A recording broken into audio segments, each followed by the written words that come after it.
And away we go. It is the BCJ podcast presented by the Holy Grail right here on BearcatJournal.com. I'm Chad Brendel. He's Dave Simone. Would like to remind you, Saturday, 4 o'clock, Holy Grail. Bearcats' final regular season road game as they head to Philly to take on the dreaded Temple Owls. Another in the I Hope I Never See You Again tour. Because I hope I never see Temple again. So, yeah, make sure you're there. 4 o'clock, we will get rolling and get all the festivities and the fun started as the Bearcats and the Owls get it going. Hi, Dave. Hi. This will definitely be a true farewell tour. I don't think you're going to get like a revival, like some band, their 9th farewell tour. No. This is every city for the last time. See us now or see us never. One night only. One night only. My goodness. It just, each week it gets like more and more like, thank God we don't have to ever see them again. Yeah, because it's the end. Finally. Yeah. All right. So, but yeah, am I coming on to talk about positive things, or We're here to talk about things. Things. I have things I can discuss. I mean, What would you like my takes on? Oh, I guess, Aaron and I have given our takes on the events of yesterday as we had a little therapy session for the peeps yesterday after that travesty of a day was over. Black Wednesday, if you will, for Bearcat basketball. Let's just get it out of the way so we can move on. Dave, what are your takes on Isaiah Collier picking USC? I kind of don't really have any. Like, I know that's not great for a podcast. It's not great for a podcast. I'm not upset. I'm not even really disappointed. Like, it's recruiting. Of course you want to get guys, and we would love to have Isaiah Collier be a Bearcat next year, and I think that would do wonders for the program in the present and probably in the future recruiting. But this is still a young program with Wes Miller running it, and you're gonna, especially in basketball recruiting, you're gonna miss probably more than you hit, and it's really the first time he's gone down this road with a player of that caliber. Now, of course, the number one player is an even different story, but anybody in the top 5, top 10, top 15, this is the first go at it. And, so you're 0 for 1. If this was the 10th time and we're now 0 for 10 or 1 for 9, then I would probably have a much different stance on it. But it's hard to get too worked up or too negative when you miss on one guy and you hadn't exactly, been, quiet of your opinion. You said that, this is a very hard read, but for a while, you said it seemed like things were heading in the USC direction. So it's not like this should come as a huge surprise. Yeah, look. Him coming up that last weekend threw my brain off, right? Trying to figure out what to make of that, I struggled with. But we also said that that wasn't thrown together at the last minute. Right, but my brain also said, look, I don't think anything is going to change, that it's probably going to be USC. But how do you ignore the fact that his high school got on a bus? They drove 9 hours to Cincinnati. They were here all weekend, or most of the weekend. They went to a football game. They were in Fifth Third Arena practicing twice. Like, that's hard to just say. I don't think that all that really is much of a factor. But Lambig says he'd take 1 for 9, Dave. Mm-hmm. Oh, great. But there's a reason rule number 1 in recruiting is rule number 1 in recruiting, right? Yeah. Mom isn't undefeated, but she's not defeated very often. And especially when it's wanting you to go somewhere where your big brother is and your uncle lives and you have a support system and a family. Natalie, we are still in therapy session mode. This is more like, and Natalie asks, is tonight not a therapy session? Yesterday was Collier, Norse, Ticketmaster, 0 ticket day for her. She has feelings to feel. This is like the return visit, right? Like the follow-up visit. The therapy, the hardcore therapy was yesterday. But if you've got other stuff you still need to get out, we're still here for you today. How's that? The one thing I think that, like, obviously, to be a coach that, and it played out in this recruitment, to be a coach that gets a lot of high-end talent, you have to prove you can get that high-end talent to the NBA. Wes has not had an opportunity to do that yet. And of course, obviously it is much easier when you've got the number 1 player, because guess what? He's going to the NBA regardless, right? Yeah. Like he is going to be in the draft the year after he comes to college regardless. So that makes it easier. It's kind of a cheat code. But the reality is, guys want to play for coaches that have put dudes in the NBA. And until you do that, it's going to be kind of held against you. Yeah, it's like the job experience. Like, how do I get this?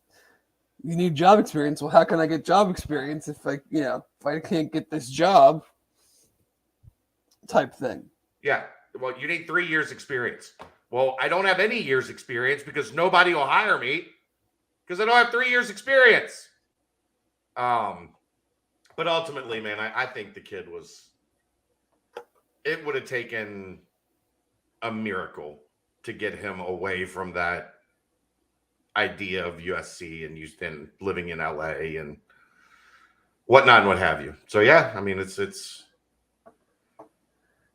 time to move on. Turn your attention to Kokomo, Indiana. Let's see how swing number 2 goes, right? That's right. Because if you're asking me, like, as a prospect, you guys know, I'm a giant Flory Badunga guy. I think his impact in the game is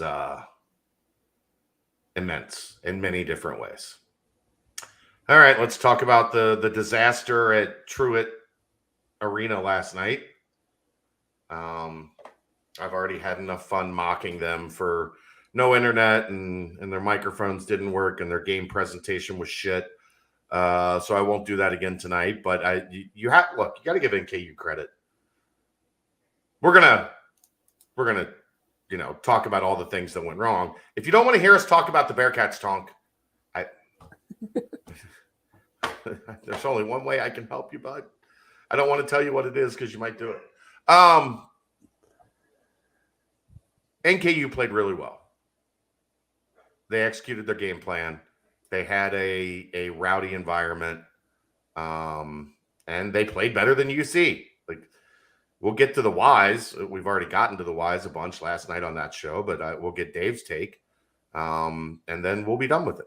So, Dave? The 2 things that I remember from the game last night, because I obviously didn't watch much of the first half, was Micah Adams-Woods going weak to the basket again. So that was cool.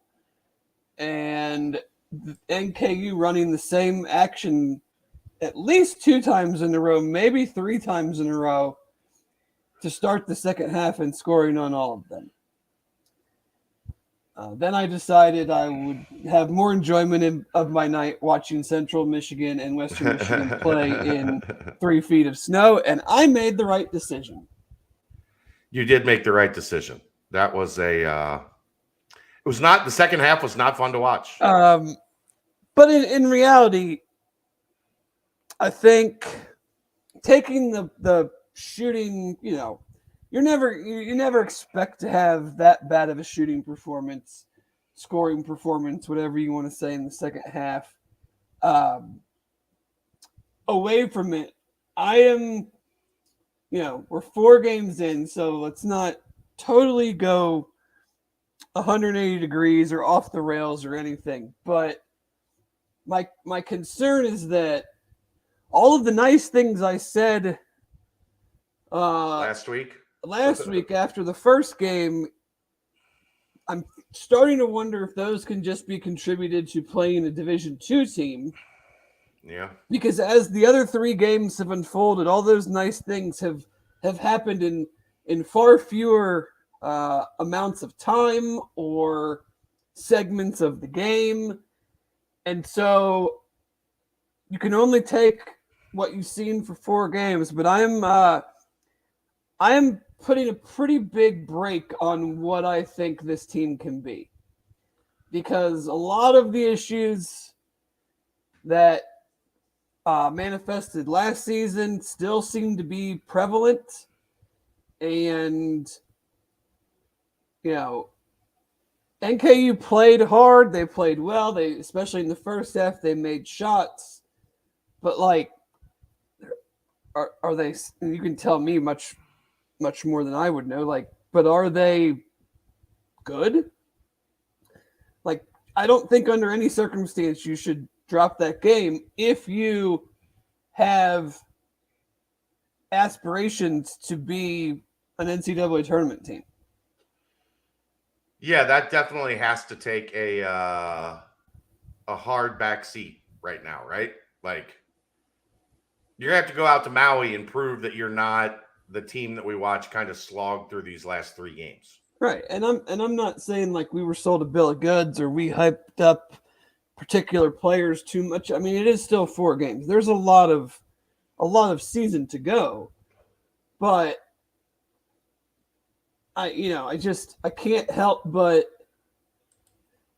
think about the issues that presented themselves last night, the issues that have presented themselves at times in the non-Chaminade games, and think that, are we equipped to get rid of those completely? Are we equipped to minimize those to some degree? Again, I don't know. I mean, next week will tell us a lot. Could tell us a lot real good. Could tell us a lot real bad.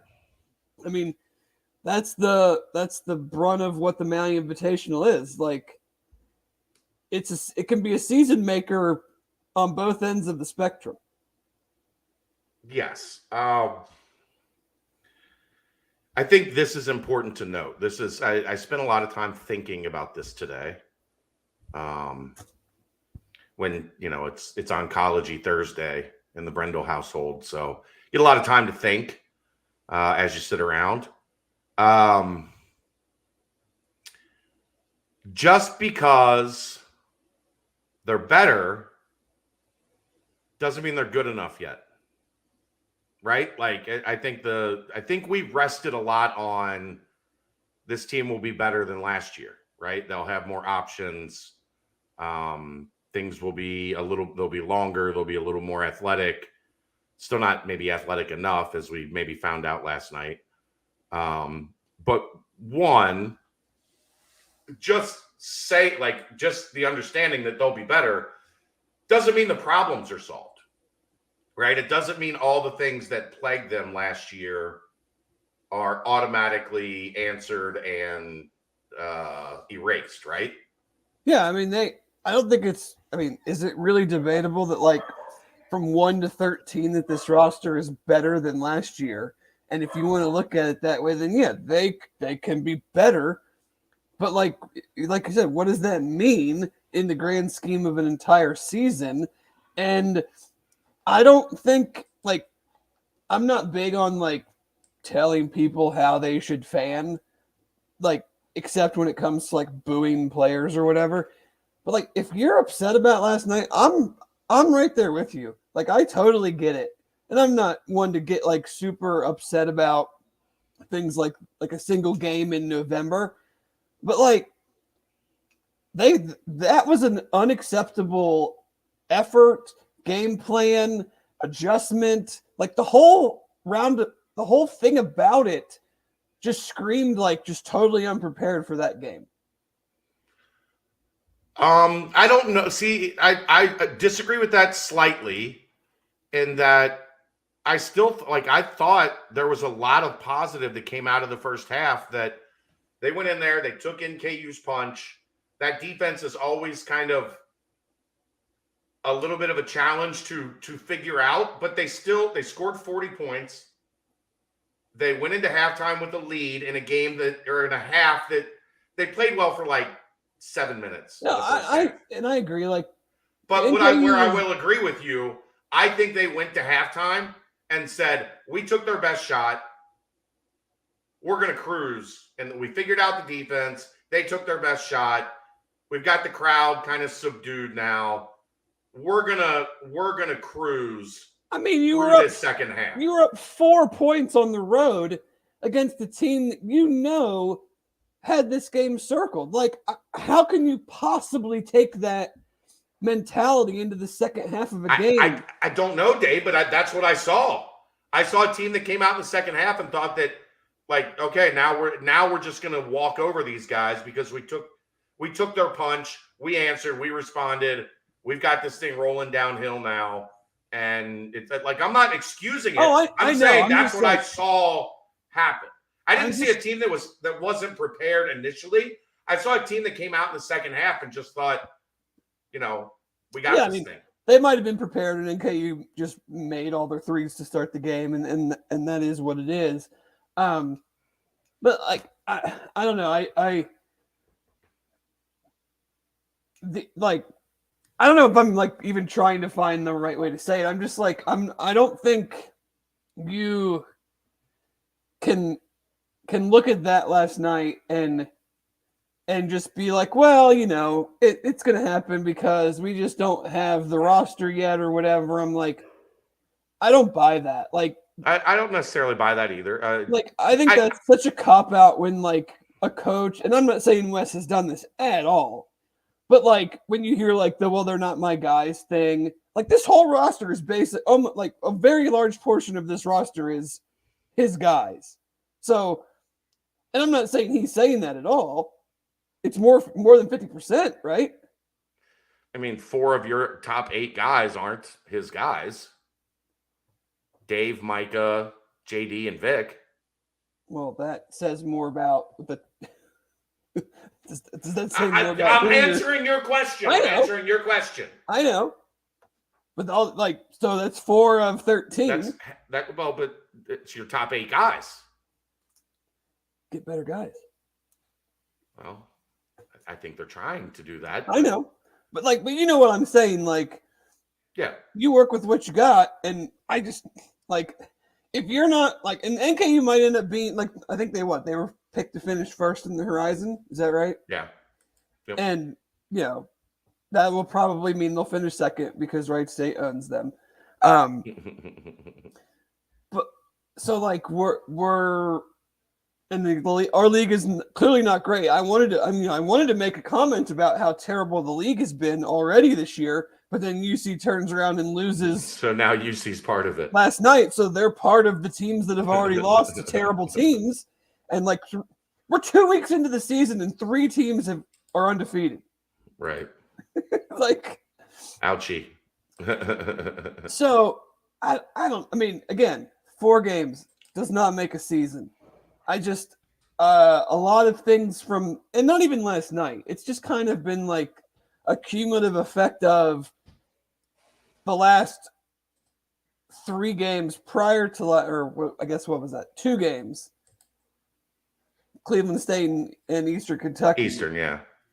And then into last night, like as competency, as athletic ability, as coaching, as all those things, became closer to being equal, we saw less and less of the ball movement and player movement, less and less of the ball sticking, less and less of being able to rebound, less and less of not giving straight line drives to the same guy over and over again to start. Like, we're just seeing it much closer now, and we were just more talented or shot the ball better or whatever the case may be with like the EKU and the Cleveland State game. But like, I will say this, Dave, it doesn't matter who they play. If Davenport, Nolly, and DeJulius play like they did last night, they're not beating anybody. They can beat. Right. I mean, if your ABC scores go like what, like a combined 7 for 20 something, 9 for 33, 9 for 33. Yeah, of course not. Of course not. But then, like, that right there is an issue that, like, one of those guys isn't capable of being like, okay, getting themselves out of it, getting into stuff that can help the other two, can help someone else get loose, can draw some fouls, get some, like, where was that last night? Where, like, you can't make a fucking basket for almost an entire half, and you can't get to the free throw line either? For the game, how many free throws do you think combined between DeJulius, Nolly, and Davenport? I have no idea. Take 3? a guess. 5. 2. And they were late in the game. I think Davenport got to the line almost near the end of the game. As you're playing better defense in the second half and keeping this thing from just being an absolute blowout. Oh, it could have got where are you in generating things like that? Where are you in trying to get fouls on their bigs? Just getting to the bonus, not even like getting shooting fouls for those 3 guys, but like stopping the clock, accumulating fouls, getting to the line, allowing you to set up your press, like making them use the whole shot clock, like all of those. Where was that? Nolly was playing backwards. Like, he is playing to the mid-range right now. What play to the rim or shoot a 3. Like, playing to a He's playing to the shot that has been totally phased out of like higher level basketball.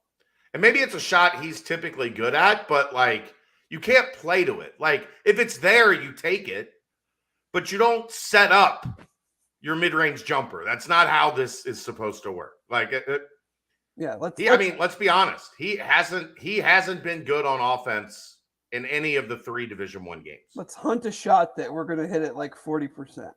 Right. And then you only get 2 points for it. Right. Yeah. Yeah, man. I didn't see any. So you're the eyes, like, but like that screams to me like, okay, we can't make a basket. Sometimes you can't make a basket. It happens. But like, where were we in trying to generate things that can either get other guys going, get easy looks, get some fast break points, get to the free throw line, stuff like that. What does that tell you, Dave? I mean, it tells you they're not very good at point guard. No, could be a problem. I mean, do you have to move Dave back there? That takes us to the other issue that I don't think is getting enough conversation. The loss of John Newman is more important than we realized, because he was your toughness. I talked about this a little bit last night, a little bit on Mo today, so I don't want to like harp on it, but he was the energy. Like, he was the guy that naturally, if you go a little bit flat, his energy lifts you up, right? That's his position on this team. And if you work through that all the way through the offseason and all the way up to game 1, and then it's gone, figuring out I don't know that they have anybody. I think my main concern, and John's going to be out a while. Like, we're thinking months. He's going to be back, huh? It's like February. late January, February, mid-February. Like, if he comes back, this team is going to be who it is at that point. This isn't he'll be back for the start of conference play, or we look forward to seeing him in a couple weeks. Like he'll be back by Christmas or whatever. It's going to be longer than that. And I don't know where that. I mean, the only other guy that I think has that kind of infectious energy is Odie. And I don't think you can have him on the court for more than 10, 12 minutes a game. Yeah. So where are they going to manufacture that? And that gets back to moving to Julius' point. I think that was a very real option when you could go 2 out of 3 of Landers, JD, and Newman on that 2-3-4 spot. Right. And then you could gradually work in Hensley, Skillings, Reed. You know what I mean? Like you could Micah maybe a little bit at the 2, or you play 2 point guards, or Rob play 2 point guards a little bit. But I don't know right now that you are really comfortable in a position where Dave is at the 1. Are you? I mean, I maybe you have to try it, but I just don't think, I think that was a much different equation when your 3 guys in those spots primarily were Newman, Nolly, and Davenport. And now with one of those out, the math is a lot different unless you really feel that Dan is ready for 20 minutes a game, 25 minutes a game. I don't know that that's the case. I had Mo ask me today, did I think maybe we should have seen some more of Josh after he came in and, gets an offensive rebound and gets a putback and a foul and then hits a 3 in the first little bit he was on the floor, and then we didn't really see him in the second half. Maybe he could have given you an offensive spark, but I just think now moving Dave to the 1 is a little bit tougher of a decision when I thought it was an easy decision when you were talking about having those 3 that could play alongside him. Yeah, I don't know. I don't either. I'm just trying to answer the question best.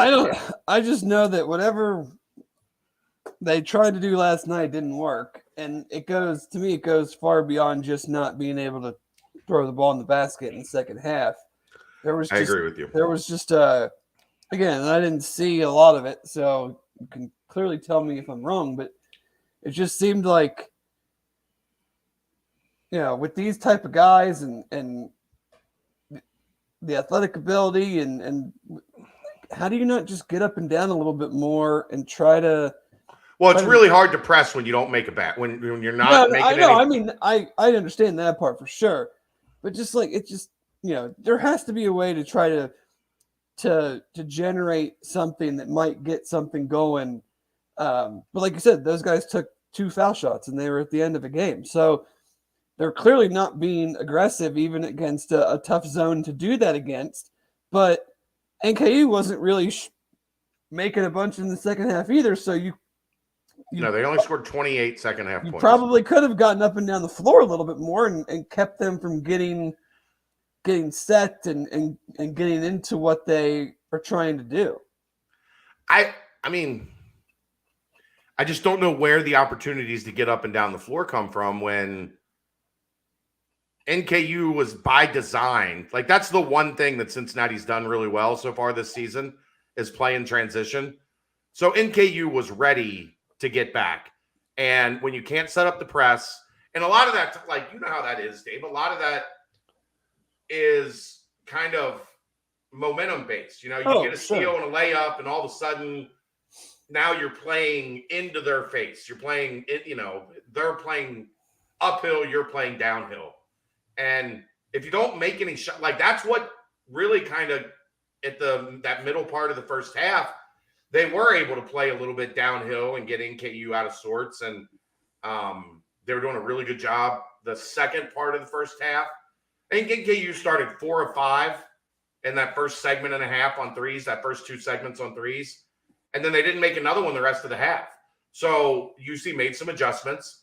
They were able to start playing, running out and chasing down the 3-point line a little bit better. And then they were starting to play downhill a little bit. And then that in the second half just went entirely away. And I went into a long, detailed explanation of why they failed against the 25 last night on the nightcap. If you're interested in that, you can go find it. I'm not going to bore you with another 8 minutes of that again. But if you're a masochist, go ahead and listen to that. But ultimately what it comes down to is the 25 wants to have as many guys in the paint as possible. And they let you into the paint and then constrict on you. And Cincinnati just got into the paint, let them constrict, and either turned it over or got their shit swatted off, from here to kingdom come. 7 blocks in the second half, 9 turnovers in the second half. Yeah, it seemed like the little bit that I saw, they would get it, inside the circle, inside the paint, and then immediately turn around and outlet it back out towards half court. Well, that's what so that's what you're kind of supposed to do against the 25 is you drop. Well, but they only did one part of it. Let me finish. You drive in, you get it to do this, you kick out, and then you make them chase by making extra passes. Reverse it and drive in from the other side, not just or you reverse, make the extra pass. How many times did we see teams drive the middle on mixed teams, kick out, pass, extra pass, wide open 3? Corners threes all day. How many corner threes did they take in the second half yesterday? 0? I mean, I know you weren't watching a ton. I'm gonna guess 0. I don't remember any. If there was, maybe Nolly took one, or maybe JD took one. But the ball movement was just. Did it go in? No. No. Dave. I know. They scored 11 points. That was a joke. I know. In a half. How hard is that to do, Dave? They were up by 4 going into halftime. They held the opponent to 28 points, and they got blown out. Lost by 13. They got blown out. Yeah. The math on that isn't it doesn't make any damn sense. No. And Natalie is right. Natalie says you're supposed to put your thing down, flip it, and reverse it. Yeah. And they just didn't do that. Back up here, Lambig. I don't know. I didn't sense any of that. Wes had a tough time expressing his feelings about Reed. I don't know of any tension there. I think Josh did what was asked of him in his college debut. Scored 5 points in 7 minutes. Now, maybe there was, a missed assignment or 2 on defense, and that limited his minutes a little bit. But I don't think there was any issue with Wes and Josh. No, I think that's rough that they don't have another game before Maui. I think that hurts them. Maybe it does. Maybe it puts that bad taste in their mouth for the next 5 days. Yeah, I think that's too long. I feel like you'd want to get back out there and get back on the horse. Yeah, kind of gets the bad taste in your mouth. They need some practice time, but you want to get back out there, get yourself feeling good before you go play the number 14 ranked team in the country. I guess I don't know. I mean, I don't know. They wouldn't have had anywhere to squeeze a game in. No, I know. I just there was one Saturday. They leave on Saturday. Yeah. Well, they leave Saturday. Oh, okay. I know there's been games on aircraft carriers. I don't think they could have one on a plane. Airplane. Might have had better internet than NKU.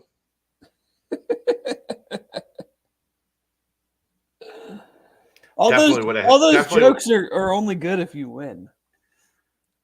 They're not as much jokes as they're like. Well, they're just. I mean, when I saw I was sitting down and getting ready to watch the game, and I'm like, it feels like it's after 7. Why is the whole commercial thing on ESPN Plus still like doing the loop thing, and I looked at the fine print and it was like experiencing technical difficulties. So I was like, okay, I'll see if it's on the radio. So I put on iHeart on my phone, and it literally sounded like Dan and Terry were in a submarine. Well, you know what they were doing, right? And then Mo said they were doing it from a telephone, and I was like, I need to see if they're literally passing the telephone back and forth so each of them can talk. That's exactly what they were doing. 1,000%. That's exactly what they were doing. Dan was talking into a phone, and then when he would be done, he would give it to Terry, and Terry would talk into it, and then hand it back to Dan. It's like they were passing a blunt. Oh, I'm sure they wish they were instead of watching that. Yeah. Yeah, that's exactly what was happening. Exactly what was happening. So I don't have much else here. I agree. NKU dial-up internet jokes are still good, just they're not as good. I certainly don't have much since I didn't watch most of the second half. Yeah. Let's first, before we get moving, I want everybody to know the holiday shopping season is back. Homefield. Remember our old friends at Homefield Apparel, Dave? I do. Their Black Friday sale starts tomorrow. Oh, buddy. Sale ends November 27th. 20% off with the entire site with the code Black Friday, homefieldapparel.com. It's the biggest discount Homefield offers all year. This is important. Items are subject to sellout. They recommend ordering as early as possible so the warehouse and shipping carriers have plenty of time to get the shirts out for the holiday season. Perfect gifts for any sports fans in your life. Gift cards available as well.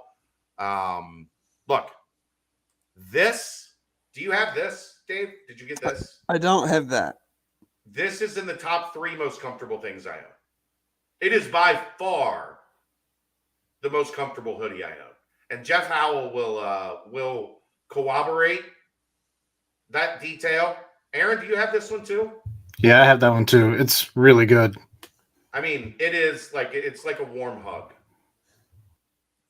It's got it's like a smooth jumper on a Wednesday night. It's like the Warwick kid in the first half last night scoring 18. And the start of the second half. I mean, he just went to the basket whenever he wanted.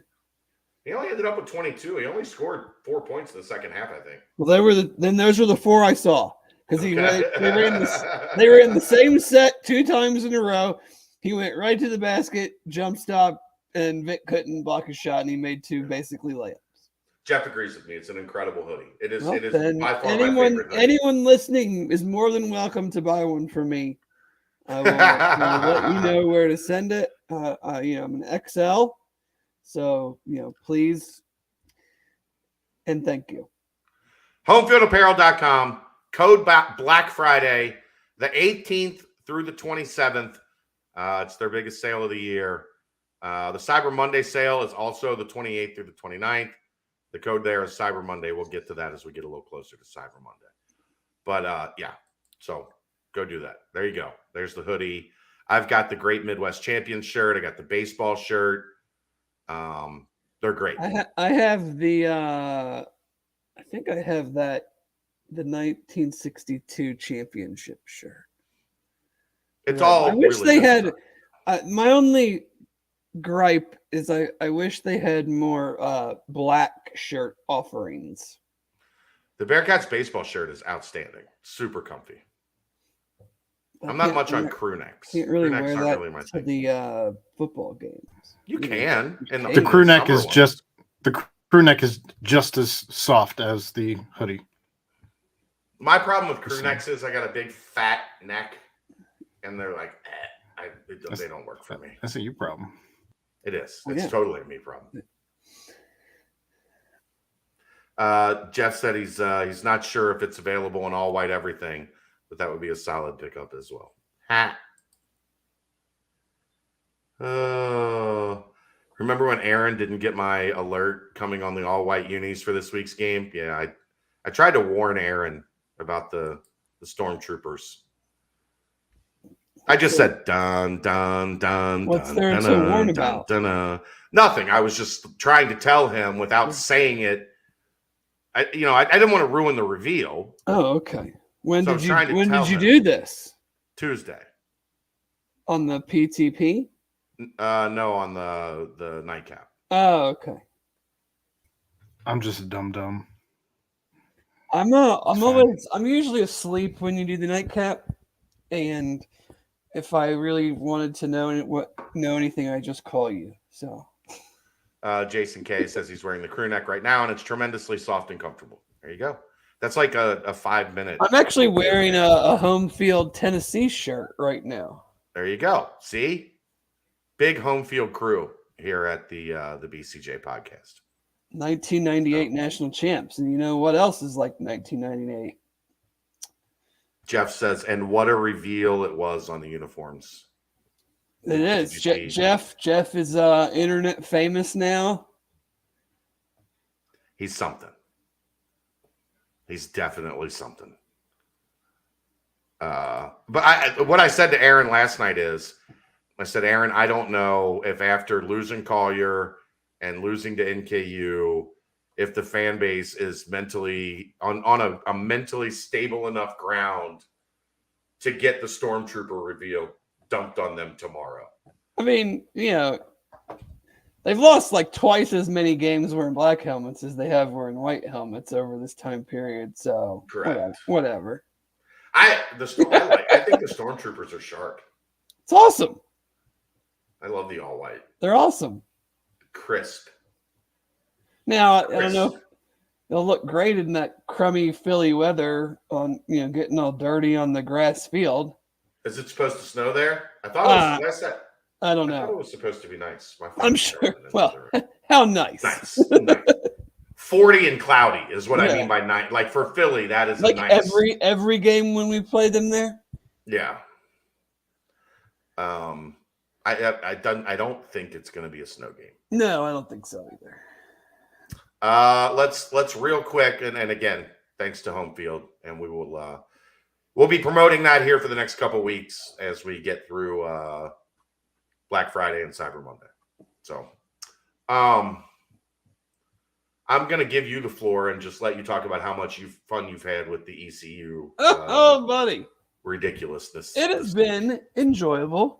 I've had a little back and forth Twitter banter with a few folks.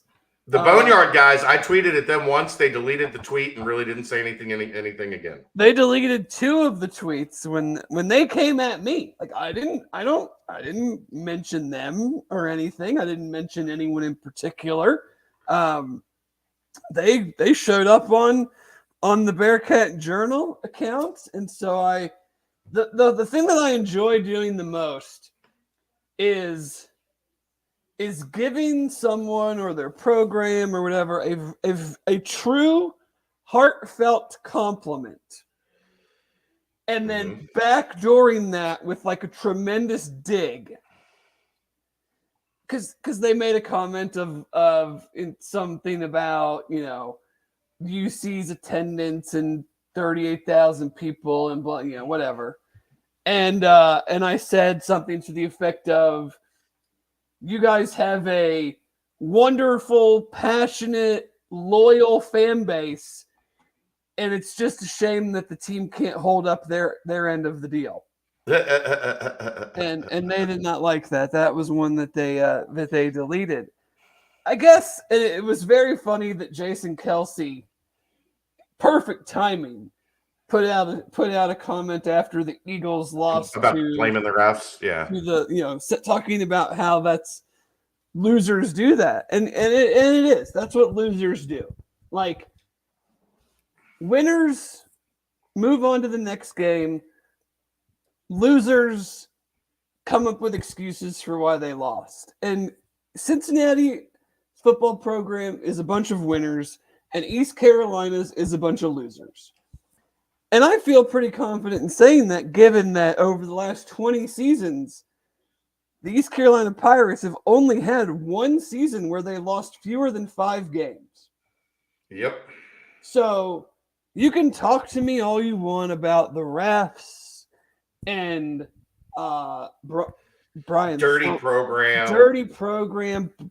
Brian Thriss. I listen. So they have like they call it the fifth quarter or whatever.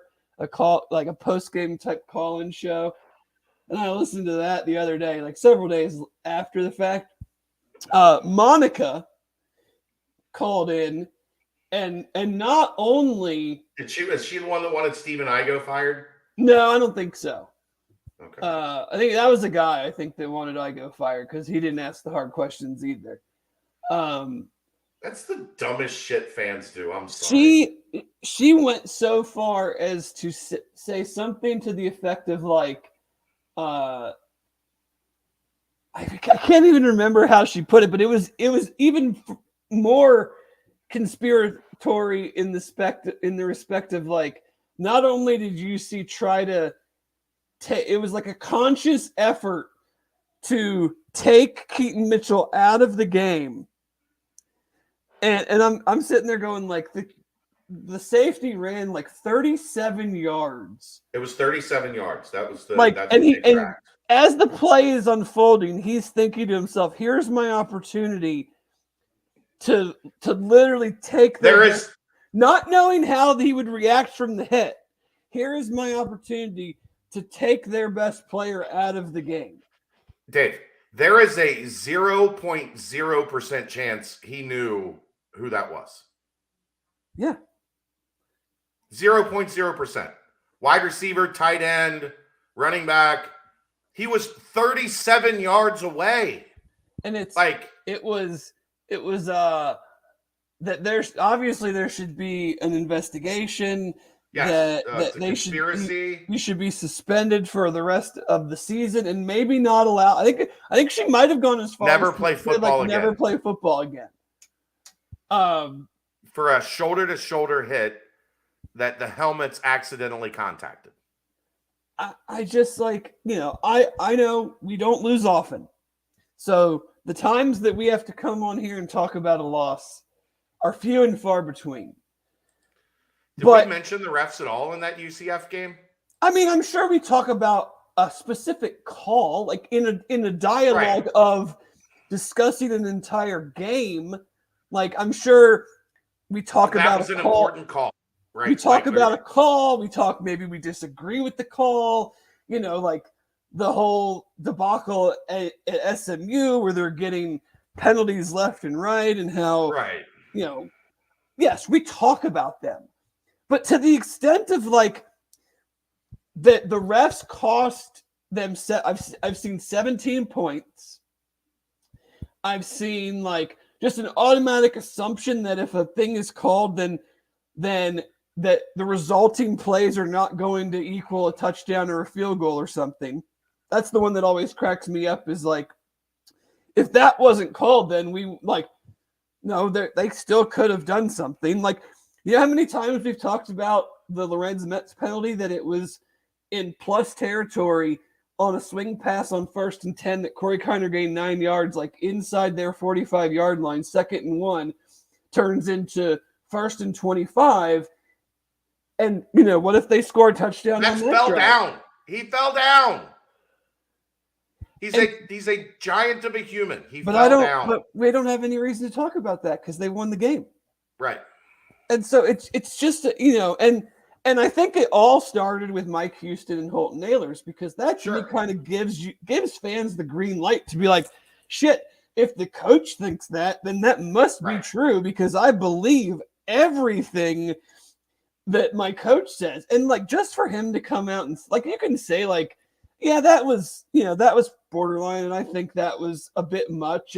But like, to take it to the extent that he took it right after the game, and I'm sure you're caught up in the game and whatnot, but I just like, I've never seen anything.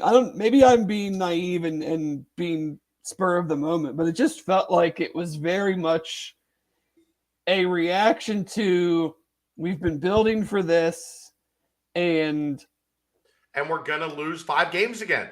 and we had the chance to get them, and we couldn't do it, and it was close, and there were some things that went against us. So instead of looking inner, whatever it is, and saying like, I mean, yes, they were crushing their special teams, and rightfully so. But like, you didn't lose the game. Like how many? Like I wanted to look this up, and I never did. Like I want to know how many drives. I'm in on this, Dave. Hold on one second. What? I'm in on this. Oh. Might we get a sponsorship for the Dave Simone backhanded compliment of the week? Because I'm here for it. I'm enjoying it. That would be something Dave could just do very naturally. So if anybody wants to sponsor the Dave Simone backhanded compliment of the week, my DMs are open. Okay, go ahead. I meant to look this up for this podcast specifically, but like when they talk like that, they make it sound like these plays happened like all in a row at the end of a game. Like how many drives did you guys have after the supposed block in the back on Trey Tucker's touchdown to rectify it, to go score? Right. Like you had plenty of opportunities for that call to not matter. That was in the second quarter. And that's the part that always cracks me up about bitching about the officials. It's like you have plenty of chances, whether it's offense, defense, or special teams, to make a bad call irrelevant. Right. And you couldn't do it. I mean, UC's been terrible on third down, and they went 5 for 17. Like, I think I heard one person in all of the things that I've listened to bring that up for maybe 1 minute. Mm-hmm. So UC was giving up what, like 42%, 43% of their third downs?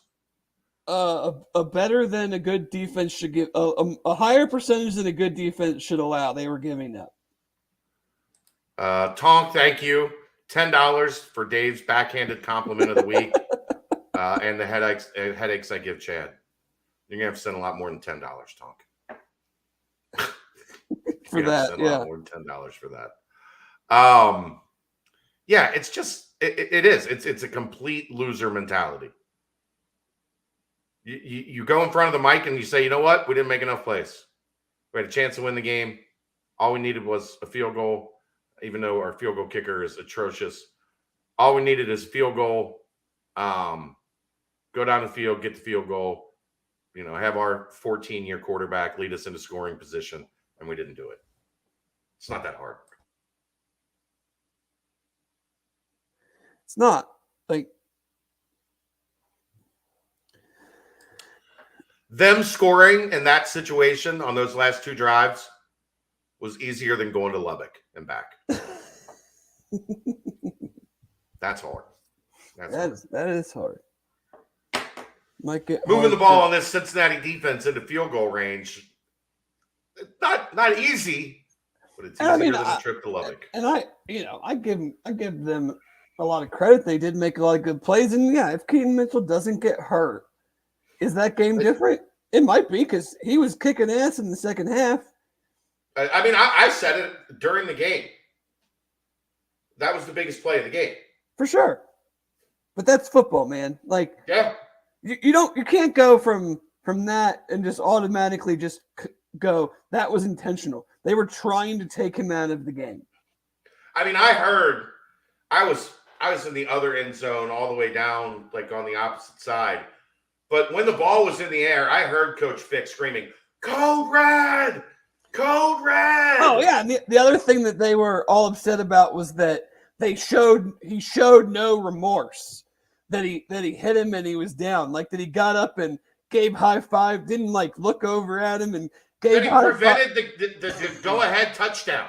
I'm like, this isn't like war. It isn't a battlefield. Like, like what do you want him to do?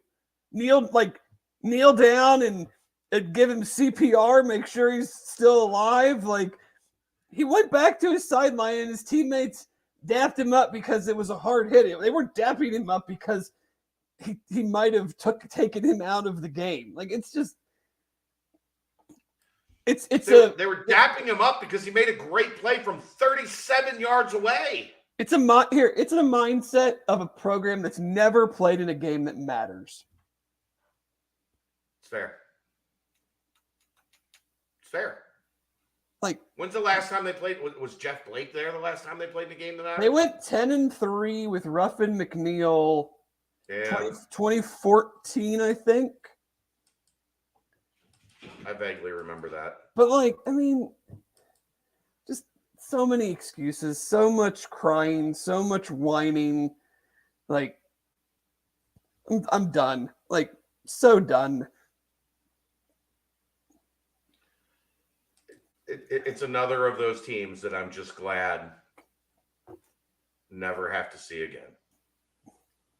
Yeah.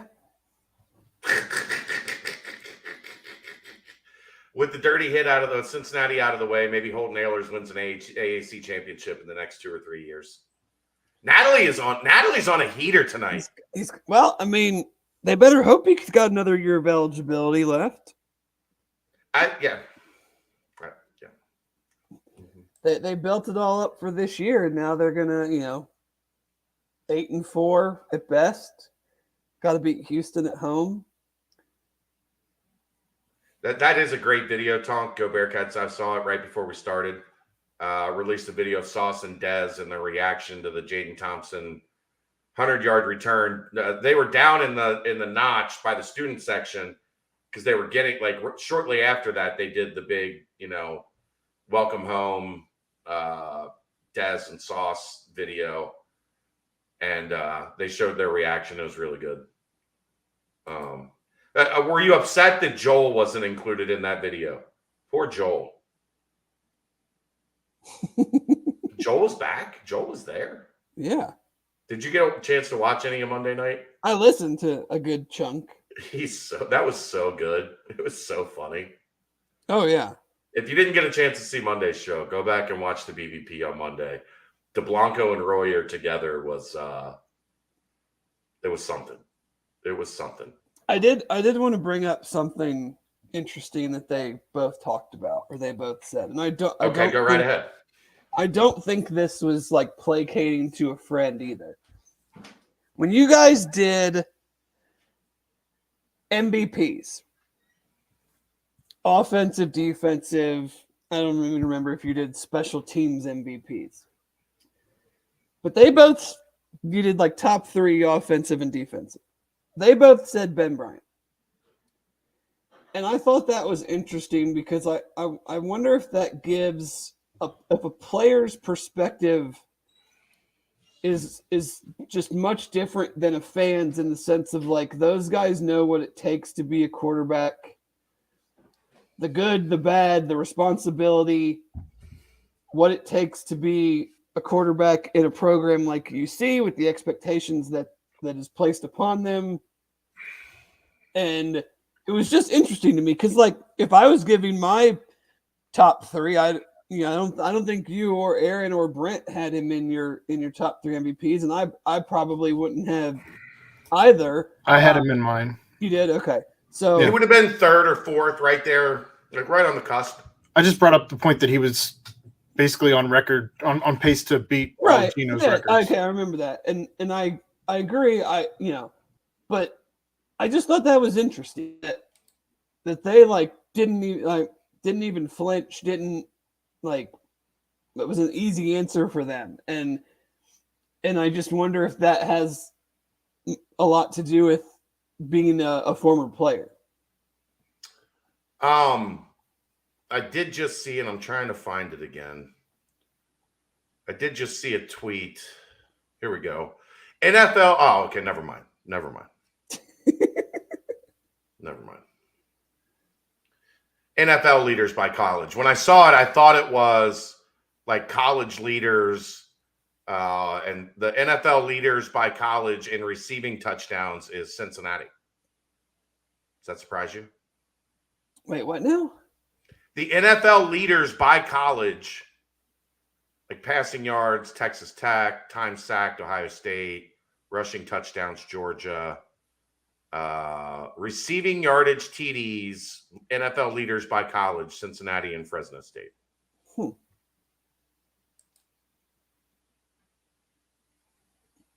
Interesting. Yeah. But I thought that was I was like, damn, Cincinnati leads the nation in receiving TDs. That doesn't seem right. Right. It took me aback momentarily. And Jeff does point out Ben Bryant was his first half MVP. He was. I mean, I don't know how it couldn't be Tyler Scott, but I guess maybe he did. If you're just doing first half bye week, he did miss 2 games.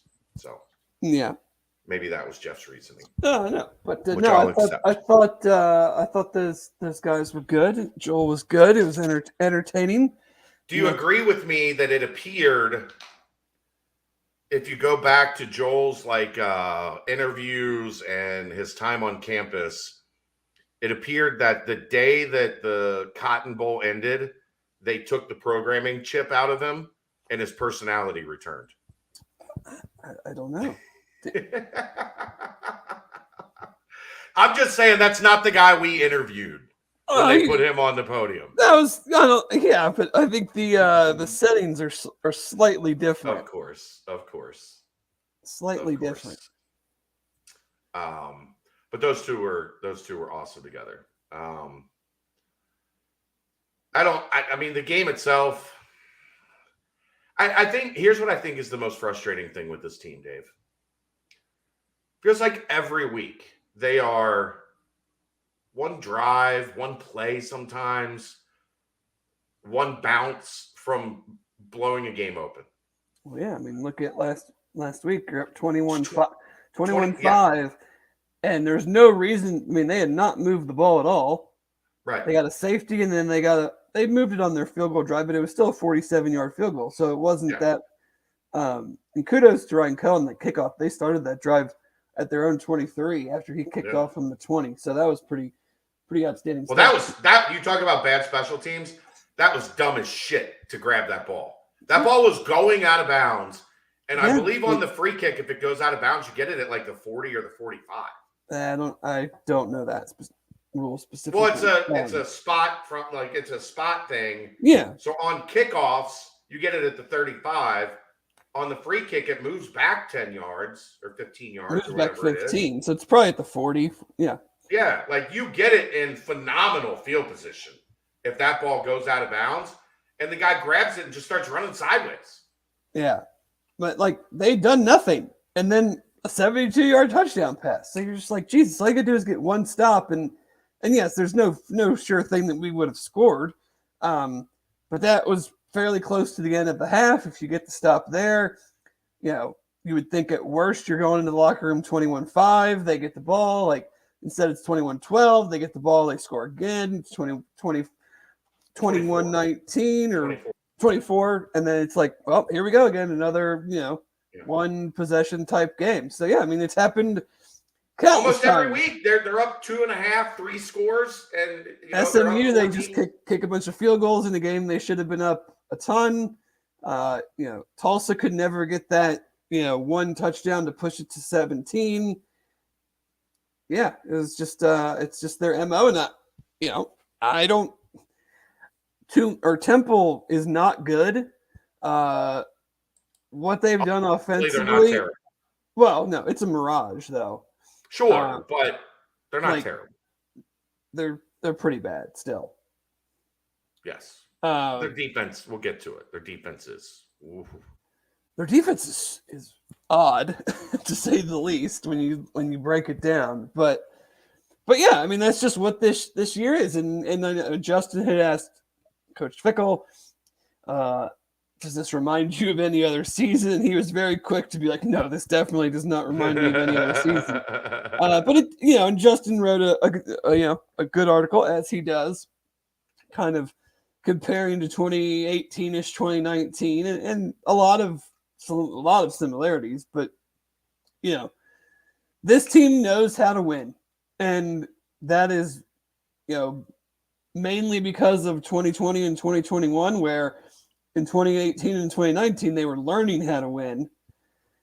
This team will do incredibly frustrating things and will make you think that they are going to give up the ship, so to speak, and then they still figure out, last week after that 4th down play, that Holtnailler somehow completes. I'm sure a lot of people were like, oh, there we like they're gonna get in the field goal range now. Like that was the chance.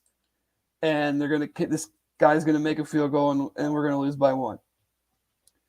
And they figured out how to make a play. So they've been very resilient in that regard. And you just hope that, we've talked about it. Jeff and I talked about it Sunday morning. Like, it's the middle of November. We're not seeing like wholesale scheme changes.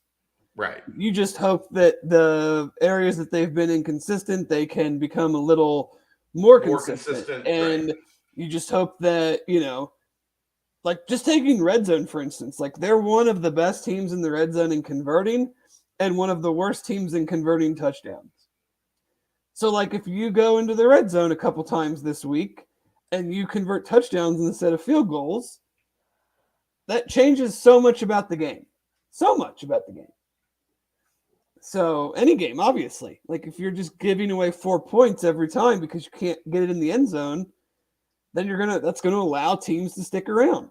That's how you end up in the 21 to 27 point range instead of in the 31 to 35 point range. And this team has far too often been in the 20s. For as much talent as there is on offense, they need to spend less time in the 20s and more time in the 30s, 40s, Dave. That's right. Sheesh. Goodness. All right, let's take a look at Temple. Yay. Last time. Final look at Temple. Offense. Start with their offense. Offense, freshman quarterback, E.J. Warner, Kurt Warner's kid, looks like he's about 13. Has thrown the ball. Do you know which of Kurt Warner's kids this is? Doesn't Kurt have like an offense, like a whole offense of kids? I don't think so.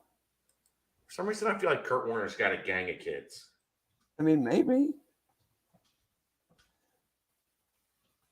Like not Nick Cannon number of kids.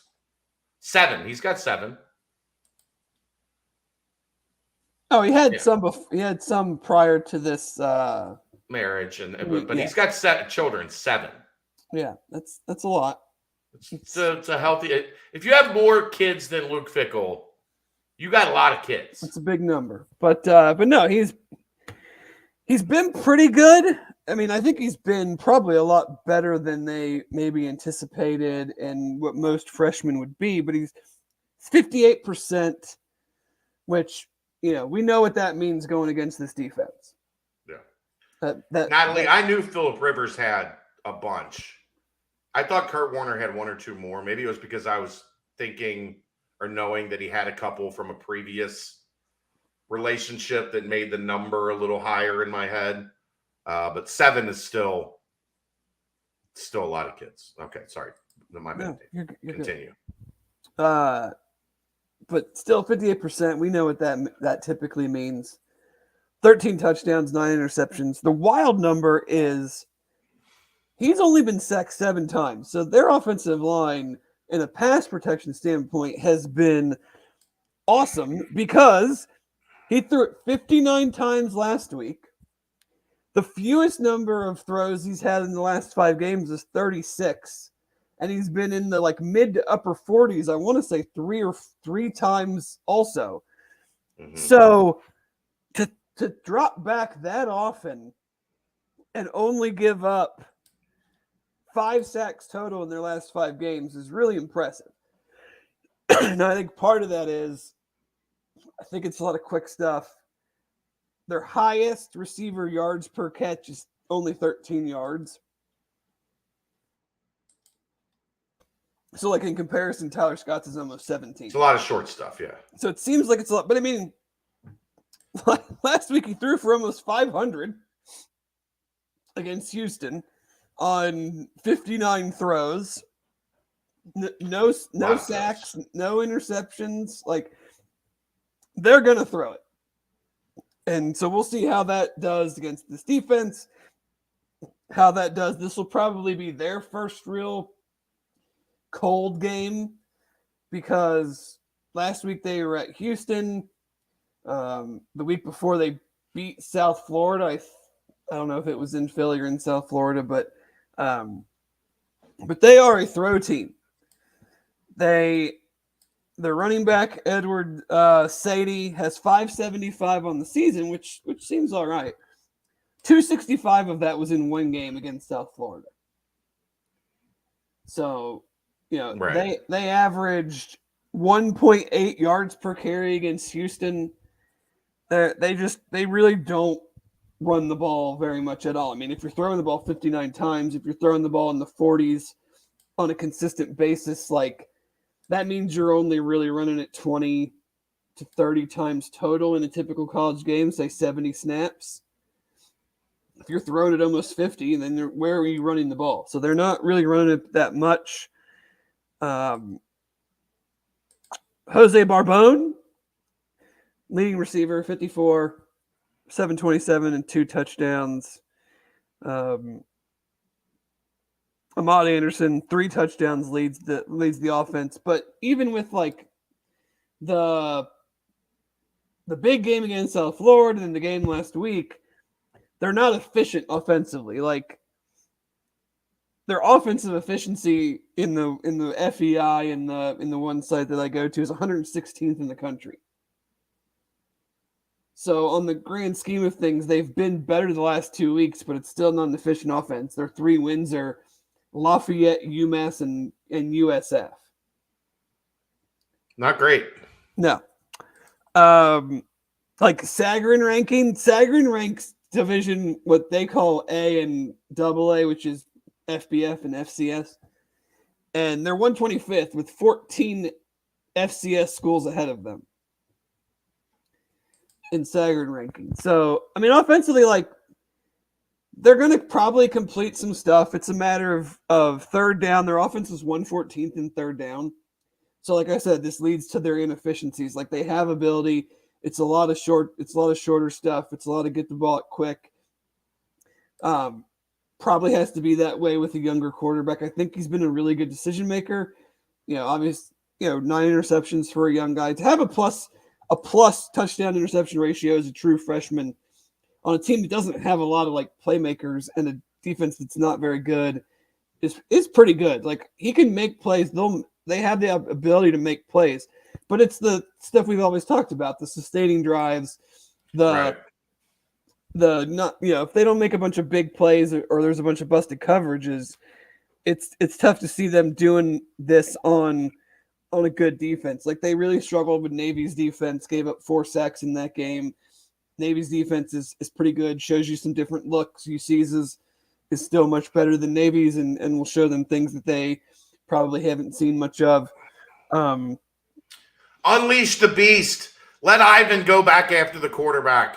Yeah, I mean that's something like defensively we've definitely seen a tailing off of tackles for loss, of sacks, of just pressures in general. Everybody's going quick. They're going to throw it.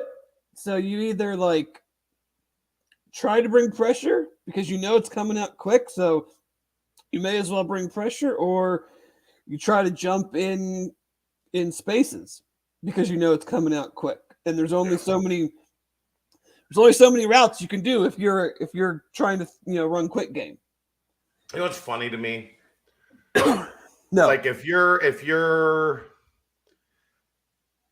cruising along at like 8th in the country in sacks or tackles for loss or havoc or whatever, it doesn't become much of a thing and teams don't treat you differently. But the minute you're splashed all over the internet all over the nation is like, this is the number 1 sack team in the country, the number 1 tackle for loss team in the country. Then all of a sudden, everybody's offense is like, well, guess we can't sit that quarterback back there for 3.5 seconds. Like, snap the ball, throw it. Snap the ball, throw it. Snap the ball, throw it. Yep. It's human nature. Like, I'm not saying anything profound here. No. I just think it's interesting that, like, when you get to that level, then all of a sudden nobody had changed what they were doing the first 6 weeks of the season. But as soon as after week 6, they had, the number one this, the number one that. Then all of a sudden, there's nobody in the pocket for more than 2 seconds. No. Ball is out, boy. Quick. Okay, Temple defense. Is their offensive line? Do they not run block? Like what are they're obviously pretty good pass protection as you. Yeah, I mean, if you're dropping back that much and you're only giving up 9 sacks on the season, like that's pretty damn good. Yeah. To be having that many attempts and not really scaring anybody with your run game to only do that. Run game, a lack of talented backs is the run game. I mean, their back is good. Like he had a 265-yard game against USF. Like he's got ability, but like Houston's defense has been dog baby this year, and they held him to under 2 yards a carry. Yeah. Well, that's because they threw for. I think that's what they have to do. Yards. I mean, I don't think if they ran the ball more times, I don't think that's equaling more efficient running game. Yeah. Defensively, okay, so if we can't get the run game going this week, you may as well just not run the ball anymore. Right, just give it up. I'm not counting Navy because that's all Navy does. So any numbers they had doesn't mean anything. Last 3 games. Tulsa, 299 on the ground, 6.5 a carry. Deneric Prince, 20 carries for 231. USF, 281 on the ground, 6.5 yards a carry. Brian Petit, 19 for 129. Houston, 196 on the ground, 7.5 yards a carry. Stacy Snead, 11 for 143. If we can't run the ball this week, I don't want to hear about they showed us something that we hadn't seen before, or because that's 3 opponents, 3 somewhat similar yet different offenses to what UC does that just ran the ball whenever, wherever they wanted. So if we can't run the ball, I don't know what to tell you at this point. Right. They're just as bad as the pass defense too, right?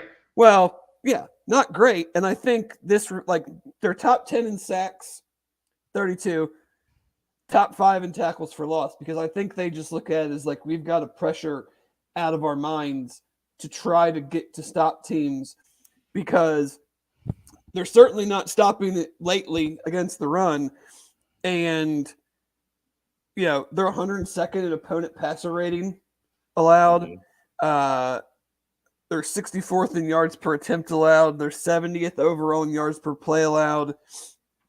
101st in yards per carry allowed, 4.55. So, the pass 6 interceptions. So, I think the pass defense is helped out by the sacks. And 6 interceptions isn't great. It's not terrible, but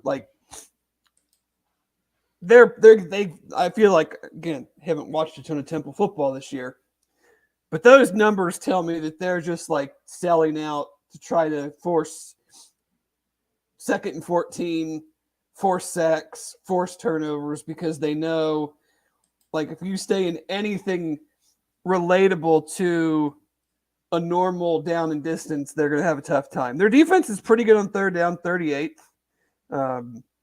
They're middle of the road offensively and a little bit better than middle of the road offensively and defensively in the red zone.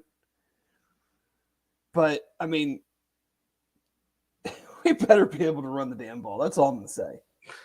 That's point number 1. I mean, run the ball, hit the quick stuff again, because if they are going to be super aggressive, we're going to need to hit the quick stuff. Get, Tyler Scott, Trey Tucker, Jaden Thompson in space. The longer stuff probably is going to be harder to develop because, we haven't been the best at stopping pressure, and they've been a good pressure team so far. So a true old school establish the run game. So we'll see if that actually happens. Special teams, are they worth a shit on special teams? It seems like they made a kicker change early in the year, and the new guy has been good. I think he's 10 for 12 or 11 for 12, something like that. But I mean, UC special teams is now, going by SP plus.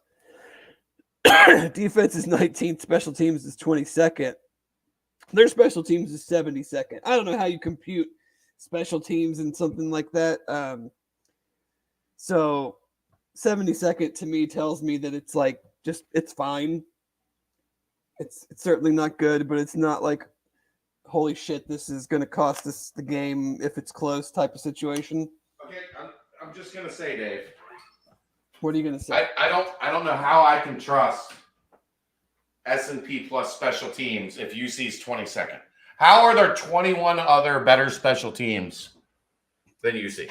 I don't know. That's why I'm saying I don't know what goes into it. I don't know if it's. I mean, I'll give it to Notre Dame. Mace has got 7 block punts on the year. He's the punt block whisperer. Brian Mason. As Royer said, he got him a Make-A-Wish block punt last year. He can get any. I think he could maybe. I think Mace could get you a block punt, Dave. No chance. I think he could. I'm way too slow, way too small. No chance. Have you seen Royer? He's more athletic than you, but smaller than Roy. Are you kidding?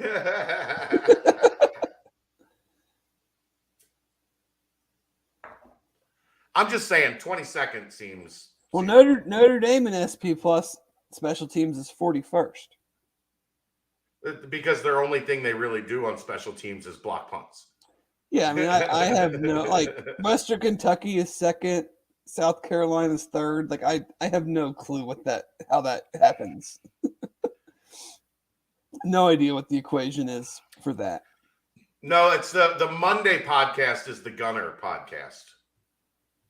We are a pro Gunner network. But yeah, I do. I'm gonna have to get with Brent to get a breakdown of the other 21 teams who have better gunners than UC. And that's even with, there's been I think Drew Donnelly has stepped up as an elite gunner as well. Now that you've had, Tyler Scott and Trey Tucker not being the primary two. Right. Drew Donnelly has become an elite gunner also. So, yeah. What's your score prediction, David? I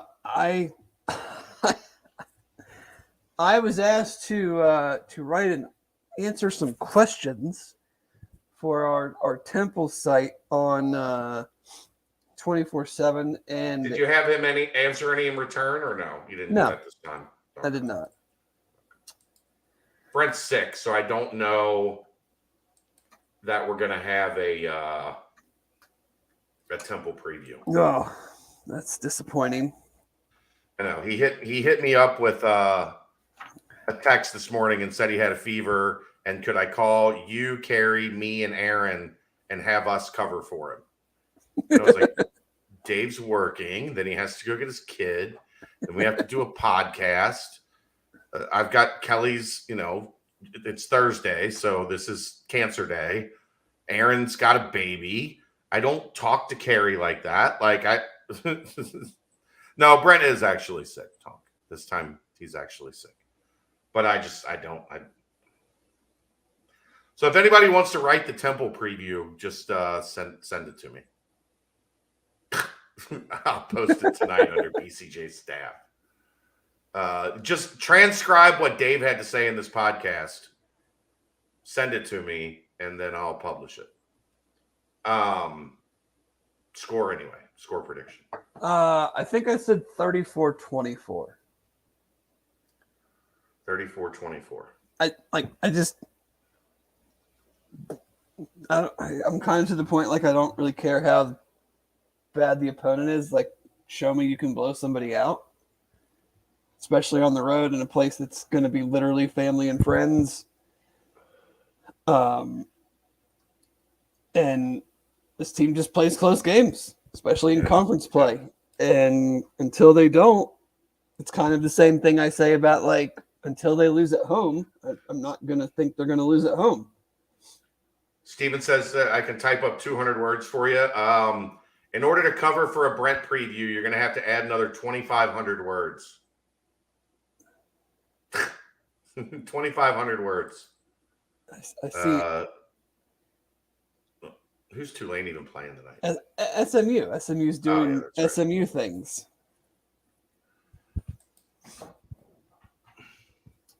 But no, I just think like it's going to probably be another one of those games. Yeah, I hope not. I hope not. Well, of course not. But yeah. I hope this is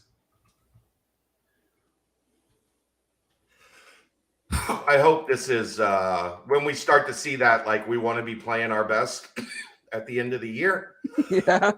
Well, we're basically there. Yeah, we're there. We have reached the end of the year. So could we start doing that whole like play your best at the end of the year thing? Like now? Like immediately? Yeah. All right. What are we gonna do when Twitter's gone, Dave? Well, why is it going somewhere?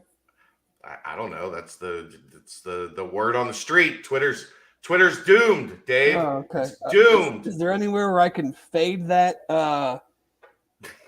thinking and play some bets on that? I mean, I'm sure there is. Oh, okay. I've got everybody freaking out. I just made a joke tweet that said, "I'm really gonna miss some of you." I'm sure that to me it tells me there's a lot of people unfamiliar with how Tesla is run.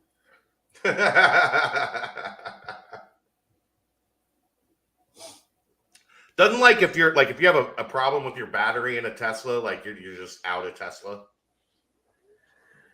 I don't know about that. I probably will never have enough money to do one of those, buy one of those. But like, seems pretty obvious that we're in like a weeding out the the weak and worthless portion of the takeover. But I could be wrong. But I do enjoy the like. It feels like a Pac-12. It feels like the Johns are orchestrating this of like next week. There's going to be next week the deal, and then now it's like next week. This could be the last week for Twitter. I feel like we've been doing that for several weeks.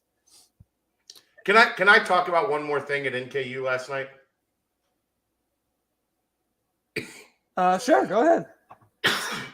It's one of the most remarkable things I've ever seen. Well, it clearly has nothing to do with the game. Yeah, well, kind of it did.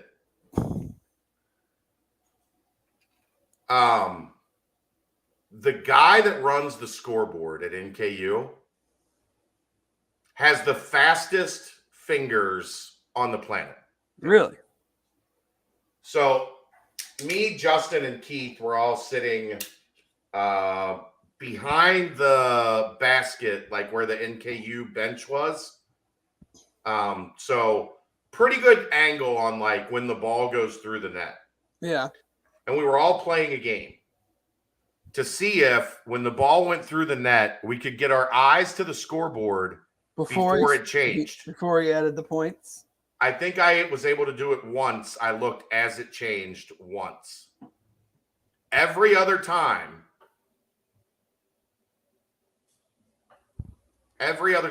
Hold on, talk for a second. I gotta do something. Every other time we looked up, the score had already changed.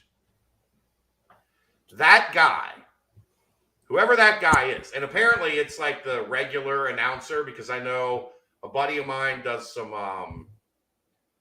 color commentary from when they have the 9th region tournament there.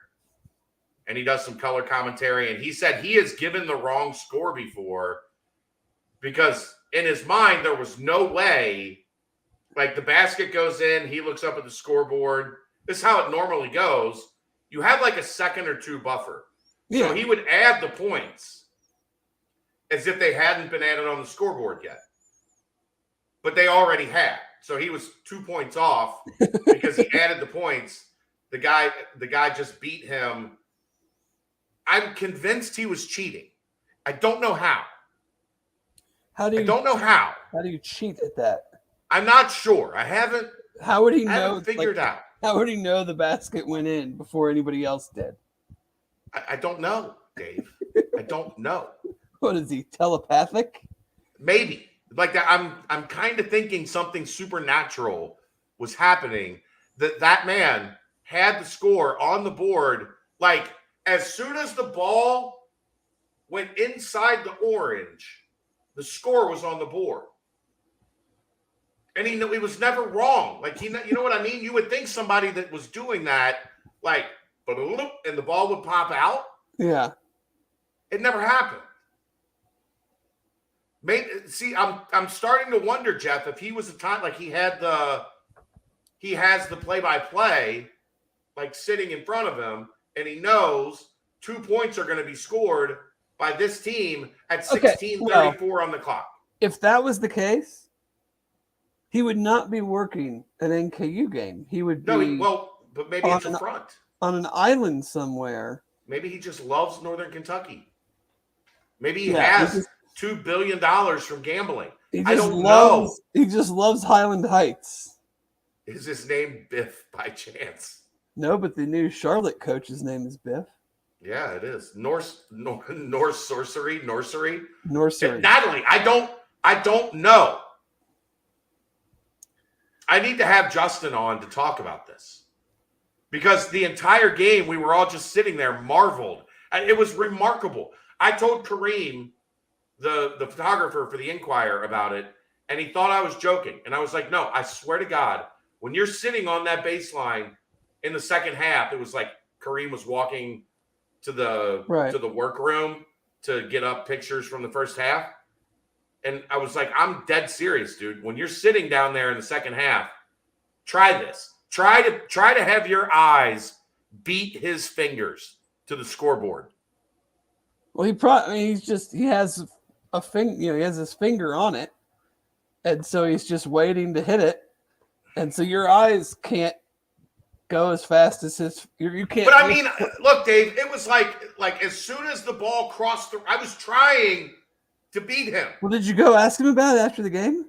I should have. Yeah, they stormed the court. You're not doing your job. It was chaos. There was a little chaosery. All 16 of them ran on the floor. They showed up. The North showed up. I'll give them credit. Like that student section was full, and it's a decent size. I mean, it's not that much smaller than like one side of UC student section. It's a good size student section. They have 16,000 students there. Yeah, it's not a small place. No, it's like twice the size of Tulsa. Right. No. 4 times. Tulsa's only like 3,500 students, isn't it? That's that small? I think it's that small. Did you see the article? I think it was today. The Business Courier about UC's enrollment. No. The goal 2030, 60,000. That's a lot. 4682. So triple the Tulsa enrollment in KU. I want, like Justin said on Twitter, while we were talking about it on Twitter today, Justin said it's one of the most amazing feats of athleticism he's ever seen. the scoreboard operator? The scoreboard operator. It was unbelievable. It was trippy. Like we were all trying. I mean, there wasn't much else entertaining. Like, it wasn't for UC baskets. You guys are clearly easily entertained. Well, it's like one of those, like a test of skill. Like, when you do the stopwatch when you're a kid, like how fast can I do the stopwatch or something dumb that just occupies you. And the problem is when you lose every time, you become addicted to like, I'm going to beat this guy. I am getting my eyes to that scoreboard before he gets the points up. And I did it once, and it was as it was changing. It was unreal. Might one call him a smooth operator? Go away. Get out of here. He wasn't smooth. You haven't been a dad long enough to tell a joke that bad. It's when as soon as the kid comes out, the dad jokes just inherently flood into you. My buddy he's got 3 kids, and he crushes them every time one of them tells him that they had a sub today at school, and he goes, "What was it, a meatball?" And it's like one of the best dad jokes. I probably should be shot for. My throat hurts. Your face is killing me. Oh yeah. It's an age-old dad. My dad. Hey, Gene, can you make me a drink? Poof, you're a drink. He's been doing that one for quite a while. I'm told that one's like I'm not supposed to do that joke with a young girl. I guess, but it's one of my go-to dad jokes. So I think yours can handle it. She's been indoctrinated. She's an expert in sarcasm. Yes. Yeah. But ECU mentality, loser mentality of I wanted to win, Natalie. I wanted to win. I was hell-bent on cracking the code on the mystery of the NKU scoreboard operator. And I was really proud of the one time I did it. Really proud. Natalie needs to hope, if she wants more of my tweets, really needs to hope we make it to the conference championship and beat UCF. Because they'll be that's the only time they're going to be flowing next. I have, we're not going to have any reason to do it this week or next week. Temple doesn't have fans. Tulane doesn't have like a Twitter. They're not going to get mouthy. They're having a great year. They're happy. They were 2-10 last year. Yeah. Of course they want to go to the conference championship, but yeah, I don't see that happening. So even if they lose, if you're Tulane, and we'll get to this next week, I'm sure. You finally got on track, right? And now Cincinnati, UCF, and Houston are out. Yeah, now your coach is going to leave after this year. Yeah, he might. He might. I don't know, but maybe you see that as look, I got a still an clear path to it's in a worse version of the AAC. Of course he would get out. But maybe he thinks I can get a better job next year if I just win the conference. Yeah, if I take Tulane to a New Year's Six bowl, I have no idea what their roster is. So isn't that quarterback's young still, isn't he? Yeah, I think so. But he hasn't been. Tajay Spears is their dude, but offensively, yeah. But yeah, Pratt, Michael Pratt. Yeah. We'll get to them. We'll have plenty of time to discuss them. I think I'm about out. I don't have much else left. Do you? No, not really. No, there's not a lot. Not a lot of deeper discussion needed on Temple. I mean, it's very much a UC play well and win. Crap. I'm not calling it a get right game, but it's an on you game. Right, you do what you do what you need to do. You do it successfully. You should have no problems. You screw around again. You can't run the ball at all. You bog down in the red zone. You're battling third down. Then it's going to be a game just like all these other games. Right.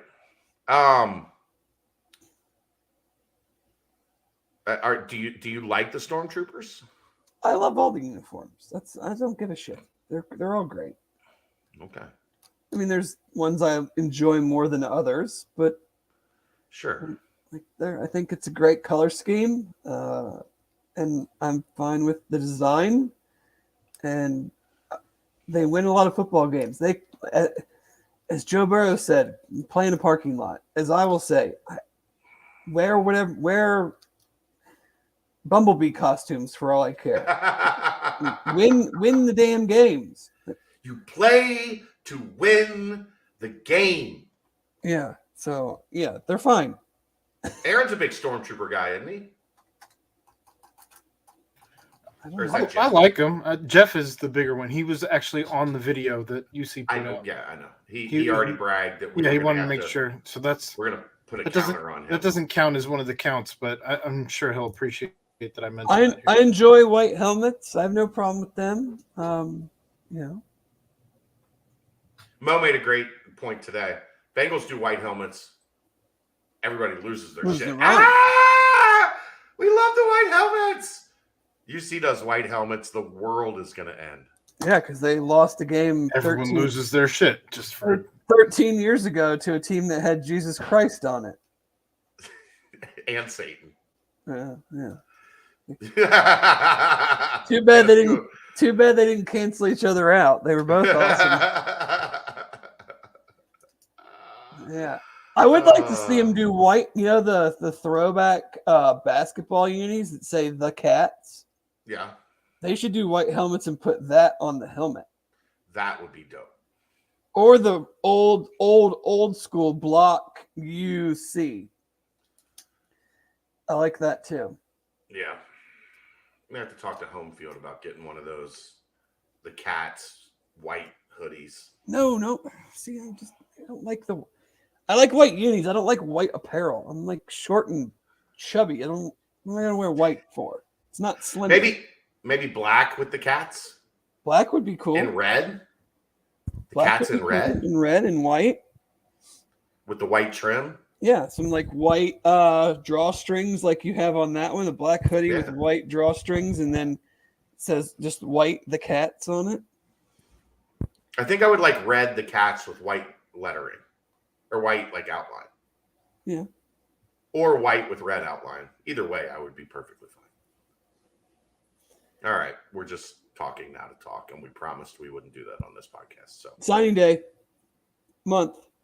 1 month. Yep. It's like 5 weeks, but yeah, basically. The 21st. We're Feels very late. It does. You want to talk about the research you did? Yeah, sure. So okay, go. I just looked at the conference and where it was a month out, the Big 12 conference, and Texas and Oklahoma, no surprise, 1-2, both in like the 92-ish and change average player rating.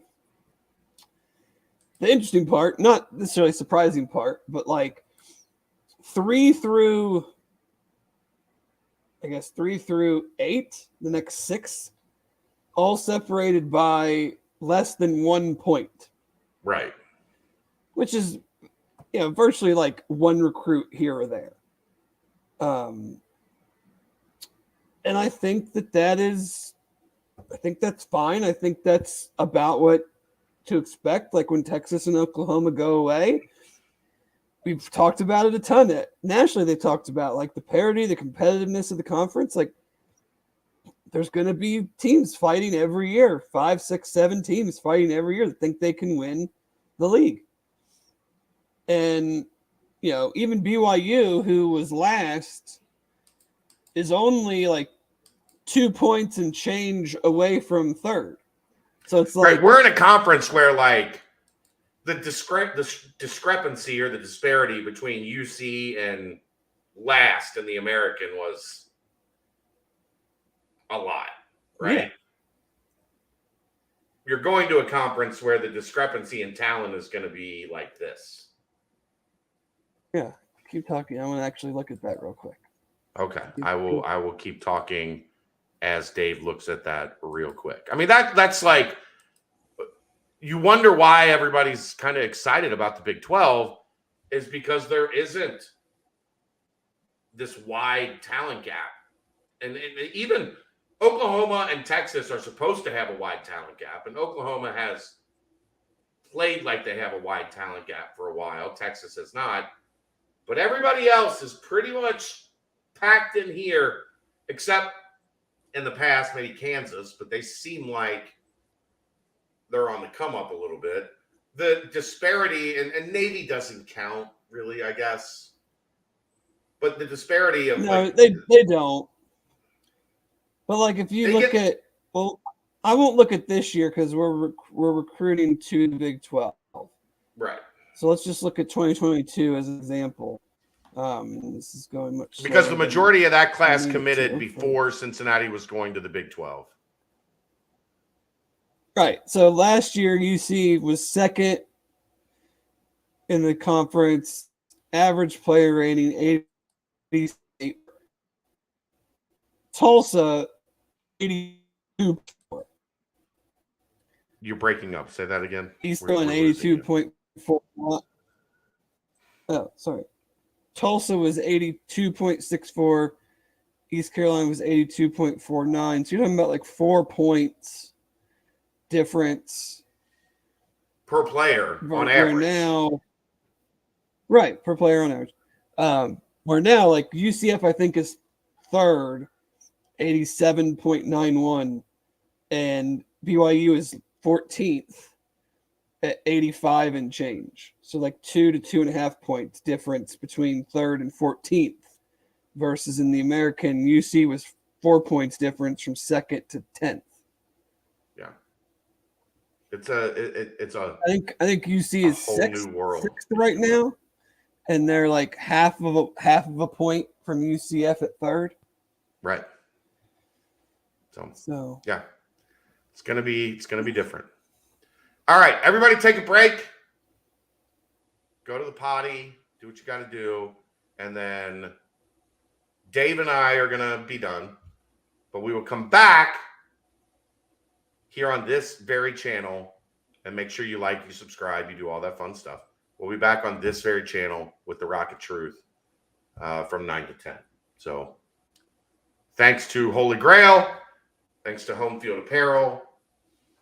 This, if you have a significant other, male, female, if you have a kid that's a huge UC fan, they will love Bearcat you. Journal podcaster.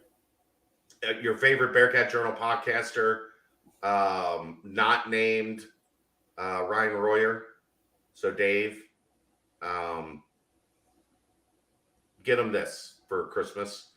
They will love you because it is an amazing hoodie. All right, that's going to wrap it up. Dave, it's been a pleasure, sir. As and now always. tonight, you're done at 8:48 instead of 9:48. I know. It's wonderful. All right. We'll see you next time. Hopefully, I guess it's going to depend on what time they're playing in Maui on Wednesday as to when we're live. They're going to play on Wednesday in Maui. We got to go Wednesday because Thanksgiving, can't go Thursday.